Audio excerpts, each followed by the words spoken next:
Salve Maria. Salve Maria. Esse mês eu gostaria de comentar sobre a busca de uma virtude, que é a virtude da mansidão.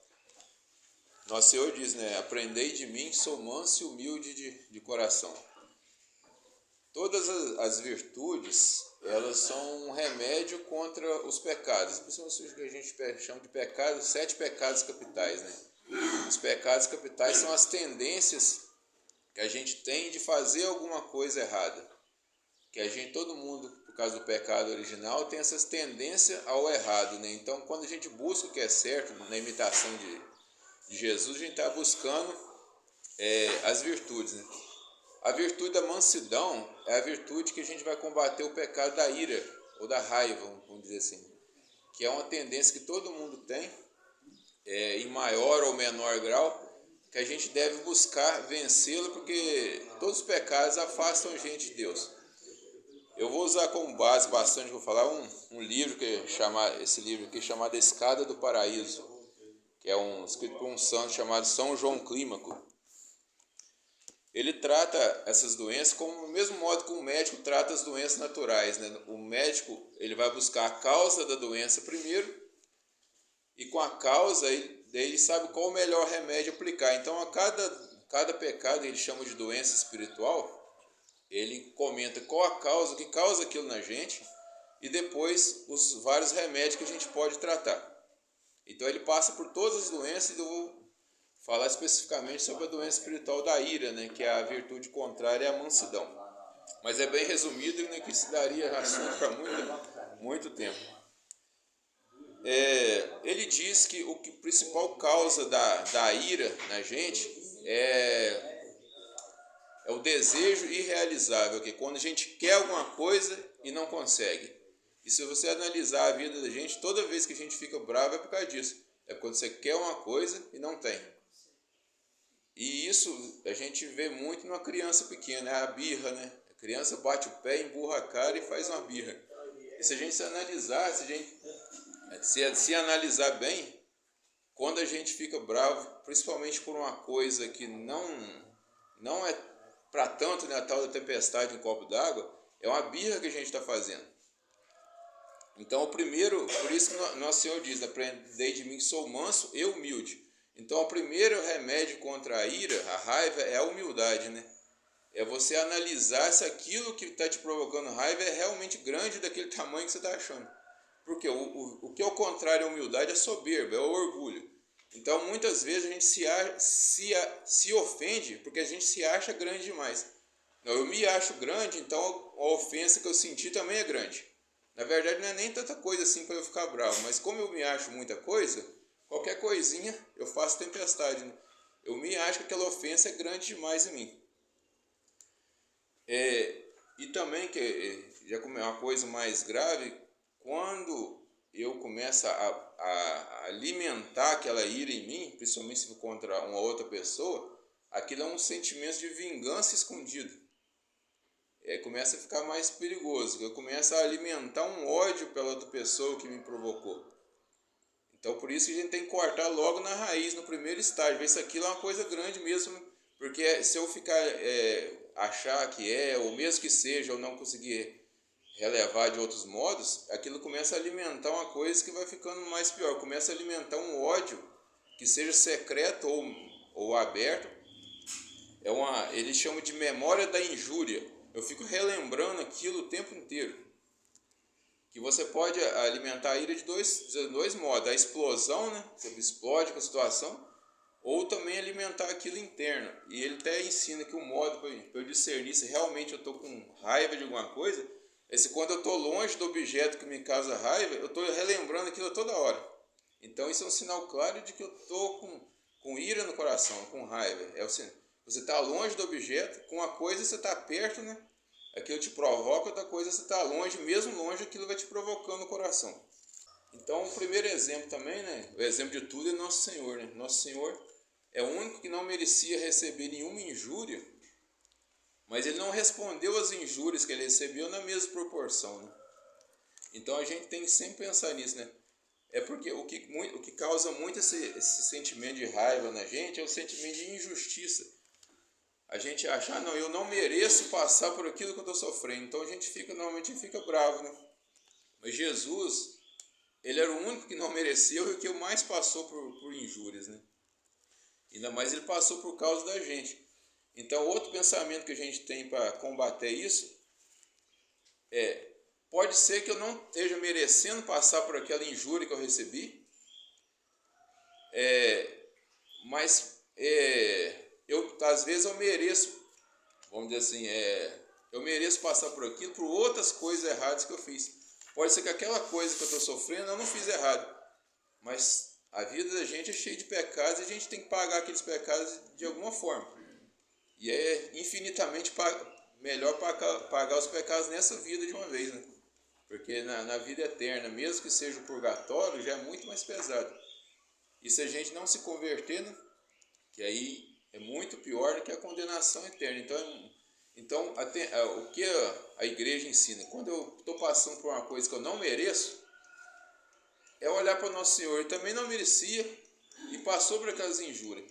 E toda vez que eu entrego aquela injúria que eu recebi junto à cruz do nosso Senhor, eu recebo méritos por aquilo, eu recebo graças por aquilo, e ainda pago uma multidão de pecados que eu tenho que pagar de alguma forma. E já comparando também com o nosso Senhor, né, a gente pode pensar naquela passagem que Jesus expulsou os vendilhões do templo. Ele foi bravo naquela situação, ele teve uma ira boa, entre aspas, né? Então, como eu concilio uma coisa, né? Numa hora ele fala que é para ser manso e na outra ele mesmo faz uma situação de ser bravo, né? Essa ira boa, entre aspas, tem algumas situações que eu tenho que fazer mesmo. Não é direito, às vezes eu tenho um dever. Por exemplo, é quando eu tenho que lutar contra situações que são imorais, indecentes, né? Quando é uma luta contra o pecado. Um exemplo muito prático. Vamos supor que um pai ou uma mãe vê que seu filho alguém está ensinando alguma coisa imoral para o filho. Em escola hoje, sim, o pai tem que ficar muito atento, que isso acontece muito em escola hoje em dia. Para ele cobrar uma situação da escola, tem que ser bravo lá, tem que botar as coisas firmes. Porque ele está lutando contra uma coisa imoral, é para defender a dignidade dos filhos dele. Isso é só um exemplo, existem vários. Mas só que é uma linha muito tênue de você saber discernir a hora certa do não. Então, a gente tem que tomar desculpa para não usar essa desculpa, né? Numa hora que não é um problema que você precisa tomar uma atitude brava, mas você toma. Então, como é uma linha muito tênue, é muito mais fácil você errar por excesso, né? Você erra menos se manter mais o zelo. Tem um santo chamado São José Maria Escrivá, que ele diz mais ou menos assim, ele pergunta assim, por que a gente se zanga, né? Tem que ter serenidade, porque normalmente quando você se zanga, você ofende a Deus, incomoda outra pessoa, ainda dá aquela agitação no corpo, né? Então é muito mais fácil se você cortar pela raiz antes de dar o problema. Todo mundo já passou por aquela situação, né, de você fica irado, bravo, depois que passa tudo, você percebe que não era para tanta coisa, né? Aquele estrago que você fez podia ter sido remediado de outra forma. Então, é um conselho que os padres, os santos dão muito, né? É uma situação que você acha que você precisa ser bravo, pensa primeiro, espera o corpo, que é um problema da ira, é isso, né? Que a ira mexe muito com o corpo da gente, mas você fica muito agitado. Então, se tem uma situação que você acha que precisa corrigir alguém, espera passar aquele calor do momento, espera ver se é preciso necessariamente aquele tipo de correção. Esse santo ele ensina muito que os pecados eles são interligados, né? Alguns pecados são muito irmãos dos outros, né? Então ele fala muito que o pecado da ira ele é muito ligado ao pecado da gula. Então quando a pessoa tem a tendência à gula, que normalmente a gente liga ao comer demais, ele tem uma tendência a ser mais irado. Se você reparar assim, em dias ou tempos que você está passando da conta da alimentação, assim, você vai reparar que também seu corpo vai ficar muito mais agitado e isso vai mexer muito com a ira. E também explica que a gula não é só o comer demais, mas a gula é um pecado da desordem na alimentação. Então não é só comer demais, por exemplo, ele fala de sintomas de gula. é você não agradecer pelo alimento, é você reclamar demais que o alimento não está do jeito que você quer, reclamar muito de minúcias, né? O alimento está ali, que a primeira função do alimento é nutrir, né? O segundo é dar o gosto, né? Às vezes a pessoa muito reclamando de gosto da comida, tudo é sintoma de gula. Às vezes você ter o necessário, até com sobra, graças a Deus a maioria tem. Mas aí você vê uma pessoa necessitada, você não dá um passo a mais e ajudar. Então tudo que é desordem ligada à alimentação é sintoma de gula. E ele fala muito, e quando a pessoa tem a tendência à gula, tem a tendência também a ser irada. E o remédio contra a gula, né, são as penitências de alimentação. A gente tem muito costume de fazer penitência de alimentação só na quaresma, né? Tira o alimento, passa a quaresma, ao tanto que ele perdeu na quaresma, ganha tudo depois no resto do ano. Então é muito bom você fazer durante o ano também mais penitência de alimentação. Tem uma penitência que é natural da igreja, eu comentei. Toda sexta-feira, não é só sexta-feira da quaresma, toda sexta-feira do ano o católico tem a obrigação de fazer a penitência de não comer carne. Só que existe uma regra na igreja, né, que se você for por uma casa comer a carne sexta-feira, você tem que trocar a penitência, né? Fazer uma obra de caridade, rezar um terço a mais, dar uma esmola, ajudar uma pessoa. Mas você não pode passar nenhuma sexta-feira a fazer uma penitência, né? Então, se você já começar a fazer a penitência de sexta-feira direito, já é um caminho para isso. E o grau mais grave da raiva é a falta de perdão, né? Normalmente a pessoa que tem esse problema da falta de perdão é aquela situação de falar, não, o que ele fez comigo foi tão grande que eu não consigo perdoar. Mas o Nosso Senhor já ensinou na oração do Pai Nosso, né? Perdoai as nossas ofensas, assim como nós perdoamos a quem nos tem ofendido. Então, vamos dizer bem claro, se a pessoa não perdoa, ela não vai entrar no céu. É uma das coisas mais difíceis que tem, né? E a nossa religião não é religião fácil. Se a gente fosse buscar uma religião fácil, a gente ia para outro lugar. Mas o perdão é uma das coisas necessárias para a nossa salvação, né? E a luta do perdão, que é uma luta, porque a falta de perdão é um ódio secreto, né? Então isso tem tudo a ver com essa luta, né? contra a ira. As duas formas de você lutar para perdoar, primeiro é olhar o exemplo de Nosso Senhor, né? Ele que foi quem mais sofreu, foi quem mais perdoou. Ele pegou as nossas dívidas e perdoou, né? Então, e também é o tamanho da proporção, né? É o que eu falei lá desde o início. Às vezes o que a gente ofendeu não é tão grande assim. Mas como a gente se acha grande, aquela ofensa para nós foi grande. É só a gente não tem noção, não para meditar o que Jesus sofreu.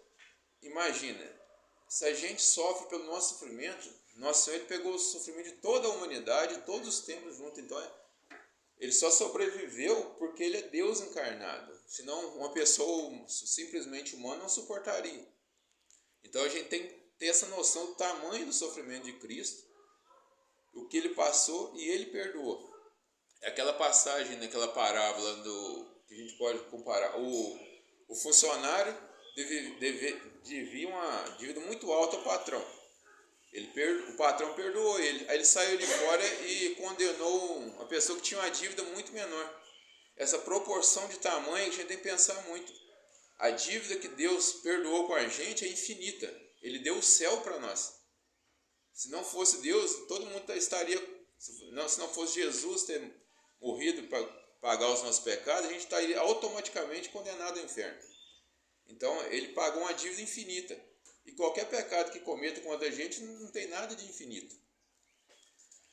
Então, tem um bom exemplo a gente pensar, né? Imagina assim, a gente tem que ter sentimento de compaixão pela outra pessoa que nos ofendeu para a gente perdoar.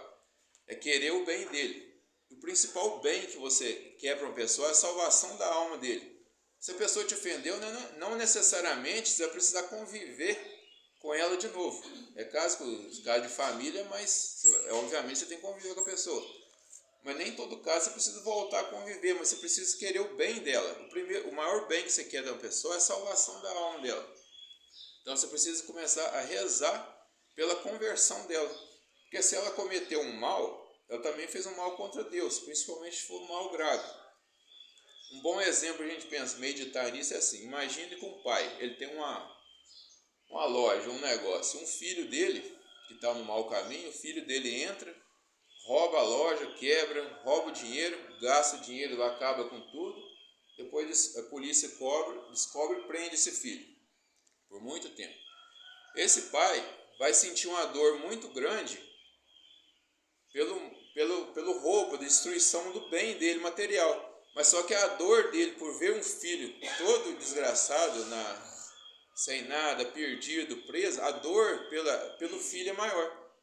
Então o modo de perdoar é você pensar que aquela pessoa que te ofendeu está provocando um mal muito maior para ela. Porque ela está perdendo a alma dela. Porque principalmente se o pecado for grave, ela te ofendeu, mas ela mesma está se afastando de Deus. E se ela não se converter daquele pecado que ela cometeu contra você, ela vai perder a sua alma. Então isso vai se você amar outra pessoa, obviamente, né, você tem que buscar amar. É o segundo mandamento, né? Amar a Deus, mas amar o próximo. E quem não obedece os mandamentos não vai se salvar. Então, o mandamento do perdão tem a ver com o segundo mandamento, de amar o próximo. Então, se você começa a alimentar esse sentimento de compaixão pela outra pessoa, porque sabendo que ela vai se perder se ela não se converter, isso vai começando a alimentar um sentimento de perdão no coração. Então esse é o caminho, né? Olhar para o perdão de Jesus para nós, mas o sentimento de compaixão pela outra pessoa, sabendo que se ela não se converter, ela vai passar por um mal muito pior do que ela está passando agora. E já terminando, esse santo também diz alguns remédios, né? Pra gente, além desse, para ir para a ira. É o pensamento no céu. Você entender que tudo que a gente faz nessa vida é para ir para o céu, senão não adianta nada, né? Jesus já disse, né? Que adianta ganhar o mundo inteiro se vier perder a nossa alma. Eu vi um padre falando sobre isso também, ele fala assim: é só você pensar bem lógico, tá? A pessoa te ofendeu, você não quer perdoar. Essa pessoa vai morrer um dia, você vai morrer também. Aí você vai perder a sua alma só porque você não quis perdoar a outra. Os dois vão morrer. Aí, às vezes, ela não está nem ligando para isso. Às vezes, a ofensa dela não foi nem tão grave assim, você que está achando grave. Ela vai se salvar, você vai se perder porque você não quis perdoar. Então, a gente tem que pensar muito nessa lógica. E também outra coisa, fugir das ocasiões que te provocam ira. Se você está percebendo que uma pessoa, uma situação te provoca muito a ira, dá uma maneirada, sai fora um pouco daquela situação. Hoje uma coisa que muito provoca isso é que todo mundo mexe na internet, né? A internet é cheia de briga e discussão, né? Então você uma coisa que cai muitas pessoas ficar rodeando esses ambientes. Ou até um ambiente mesmo, às vezes no seu trabalho, às vezes no ambiente que você tem andado, você está vendo que tem uma coisa que te provoca muito, sai. Então fica fora. Se você vê, na verdade, isso se chama fuga das ocasiões de pecado. Não é só a questão da ira, qualquer pecado. Por exemplo, luxúria, tem muito isso. Você está vendo que uma pessoa te provoca a castidade. Sai fora. Então é mais ou menos isso que, como eu disse, né, tem muita assunto para... Já vi palestra de horas e horas sobre esse assunto. Isso é mais resumido. Como a Kátia perguntou ali também, eu até queria comentar, eu tenho sempre que sair mais cedo, mas se alguém quiser perguntar sobre o assunto do dia ou outro assunto, pode ficar à vontade. Se quiser perguntar fora da reunião também, igual tem o grupo do WhatsApp, agora tem meu número lá, quem quiser perguntar alguma coisa, pode ficar à vontade. Sabor da guarda. Como? Em que questão? Sabor da guarda, o contato do anjo da guarda de um com o outro. Como que sim. acontece? Eu até comentei, acho que na reunião mês atrasado, mas É bom rezar pelo anjo da guarda do outro? com certeza. Para se aproximar? Com certeza. Para se aproximar. Eu até esqueci de comentar, foi bom se eu lembrar. Tem nessa palestra que eu fiz, os anjos da guarda tem um contato entre eles, não é exatamente assim, mas como se fosse por pensamento. A gente, para conversar com outra pessoa, tem que chegar, ou ligar, hoje em dia na ligação, eu tenho que falar. Um anjo ele tem um contato com os outros anjos como se fosse por pensamento. Então, se você tem qualquer problema, mas por exemplo, esse problema do perdão, você reza para o seu anjo da guarda, comunicar com o anjo da guarda a outra pessoa, para eles você ajeitando as situações. O anjo da guarda ele é totalmente... Para depois chegar e... Isso. É um excelente remédio. Obrigado. Então, Salve Maria, tem que sair um pouco agora.